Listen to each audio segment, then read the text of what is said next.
O Moído do Dia. Informações sobre o que acontece diariamente na cidade e região. Segundo o estudo, 1 em cada 10 brasileiros passava por situação de insegurança alimentar severa entre 2020 e 2022. Mas para nos explicar melhor esse assunto, a gente conversa agora com a nutricionista do grupo Unicesumar, a Raema Cândido Fonseca. Bom dia, Raema. Bom dia a todos os ouvintes aqui da rádio. Quero agradecer a Unicesumar por partilhar essa temática bastante relevante para a gente compreender um pouco como está a situação atual do Brasil em relação a essa questão de insegurança alimentar. Raema, o que é insegurança alimentar? A insegurança alimentar é o quê? A escassez ou falta de alimentos, Então, quando falamos de insegurança alimentar, o que ocorre? Nós passamos por um processo de transição nutricional. E o que seria essa transição nutricional? Antigamente, a maior preocupação do Ministério da Saúde do Brasil era o quadro de desnutrição alimentar. Para que ocorresse uma mudança nessa questão de desnutrição nutricional, ocorreu alguns levantamentos e observaram deficiências nutricionais, que a nutrição sempre está ali aliada a esses quadros patológicos a nível nacional.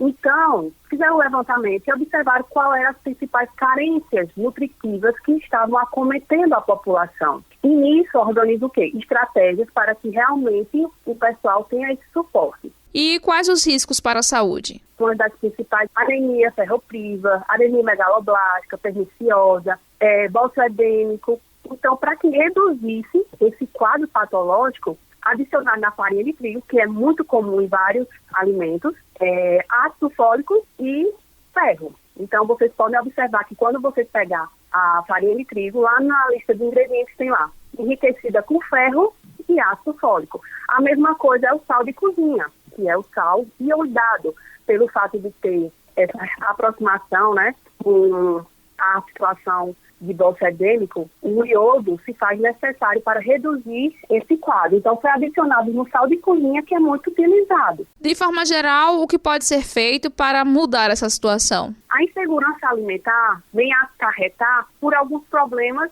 externos. Geralmente, acomete mais populações de risco, que são a classe Q, pobres, os pobres, de fato. E justamente pelo quadro de pandemia, ocorreu o quê? Muitos desempregos, ou seja, muitos ficaram desempregados, acometendo também aí uma redução, comprar o alimento em si, como também podemos observar que a alimentação elevou o preço, O preço estava subindo gradativamente e nada ser feito no reajuste salarial. Então, o que pode ter contribuído também para esse processo de insegurança alimentar foi justamente o desemprego, essa questão do Covid, o preço elevado dos alimentos. Porém, existe realmente um grupo de risco que já se encontrava numa pobreza. E devido a esses fatores, se encontraram em situações bem mais precárias. Que isso são processos que a gente deve levar para as hierarquias, Então, o município em si, ele tem o controle, de qual seria esse público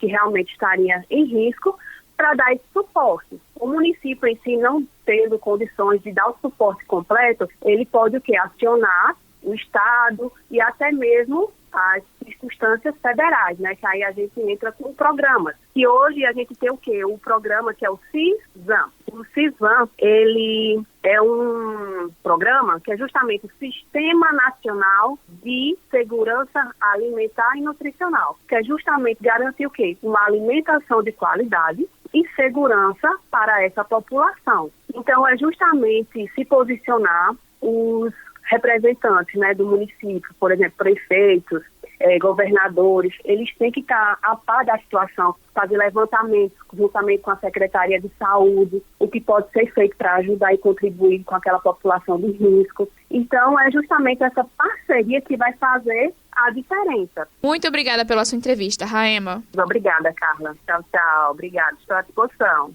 Você conferiu no Moído do Dia de hoje uma entrevista com a nutricionista do grupo Unicesumar, a Raema Cândido Fonseca, que explicou o que é a insegurança alimentar e o que pode ser feito para reduzi-la ou acabar com ela. Carla Nogueira, Rádio Cidade, todo mundo ouve, todo mundo vê.